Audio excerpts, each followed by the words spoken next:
Então, dá para chegar aí? O que eu quero falar é a respeito dos problemas que a gente tem em processo de comunicação.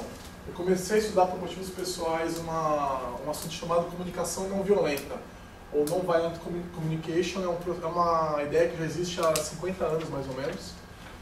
E ela começa declarando, né, constatando na verdade um fato, que é o fato de que a gente tem problemas de comunicação. A gente não consegue se comunicar de maneira eficiente, de maneira a estimular a cooperação. E o que acontece é que a gente acaba usando de meios violentos para fazer essa comunicação chegar nas outras pessoas. Aí a gente acaba se afastando dos nossos objetivos. Então, às vezes eu quero que você me ajude em alguma coisa, e a maneira que eu uso para me comunicar com você e para te levar a fazer essa coisa que eu quero que você faça comigo é uma maneira violenta e, portanto, eu não consigo te levar a fazer isso comigo. Ou então alguma coisa que você faz me irrita e eu não consigo me comunicar com você de uma maneira eficiente para que você pare de fazer aquilo que me irrita, ou até para que eu busque uma maneira para que eu entenda melhor como é que você funciona e pare de me irritar, né? Na prática, quando a gente toma uma decisão violenta, uma atitude violenta, a gente acaba perdendo esse rumo.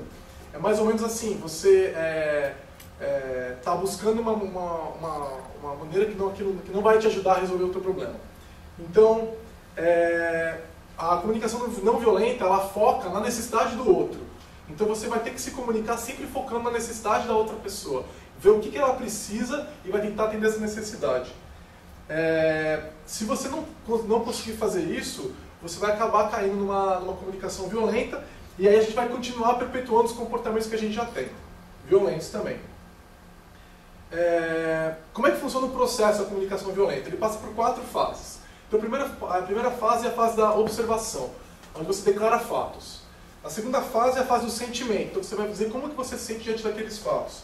Depois você vai colocar uma necessidade, uma coisa que você gostaria, e aí você vai solicitar. Então, pegar uma comparação simples, que é colocada até no livro, né? Tem um livro que o autor da comunicação não violenta explica esses detalhes. Ele fala um exemplo bem interessante. Então, pensa uma mãe que está nervosa porque o filho costuma deixar as meias espalhadas pela casa.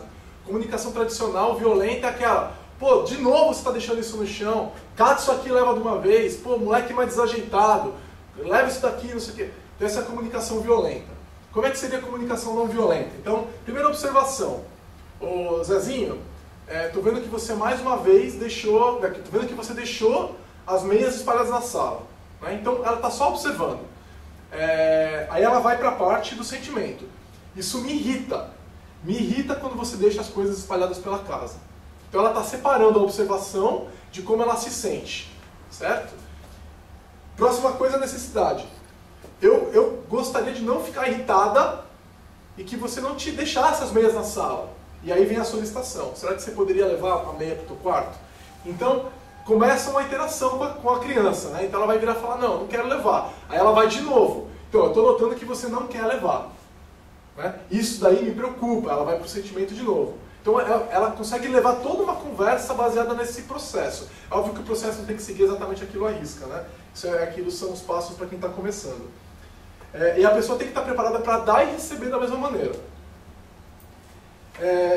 Eu acho muito interessante que essa questão da observação ela vir sem nenhuma avaliação. Então você tem que saber separar a avaliação da observação. O que significa isso? Significa que quando eu faço a observação, eu não posso colocar nenhum julgamento naquela observação. Então, por exemplo, eu posso falar assim: o Vitor é prolixo. Isso não é uma observação. Eu estou só observando que o Vitor é prolixo. Isso não é uma observação. Eu estou julgando que ele é alguma coisa que eu acho que ele é prolixo. O que seria uma observação? O Vitor, ele demora muito, para colocar uma ideia, que uma pessoa na média leva, sei lá, 10 palavras, ele leva 30 palavras. Ou o Vitor, quando está explicando um assunto, ele desvia para outro assunto. E aí eu posso colocar em seguida o meu julgamento. E, portanto, eu acho que ele é prolixo. Certo? Então, para você começar o processo de observação, você tem que deixar muito claro o que é a observação e o que é o teu julgamento. A gente precisa do julgamento para poder chegar em algum lugar, para poder desenvolver a ideia, para poder expressar um sentimento. Mas é importante você separar a observação do julgamento, para que você possa começar a desenvolver um processo de comunicação não violenta. Tá? meu tempo acabou, mas tem um monte de outras coisas para falar, é óbvio, o assunto é muito extenso. Para quem quiser dar uma olhada, eu não lembro o nome do autor, que eu comecei a estudar esse negócio recentemente, mas existe um livro chamado Nonviolent Communication. Se vocês quiserem investir no assunto, é um negócio muito legal, principalmente para a gente que trabalha com Agile e tal, investir em coaching e tudo mais, e como trabalhar a comunicação entre times e interpessoal. Eu já tenho usado isso nas minhas comunicações pessoais, é muito difícil, mas você percebe, assim, você leva conversas que estavam no mesmo nível, você leva ela para um patamar à frente, que você nunca talvez imaginasse que você conseguiria chegar. É isso.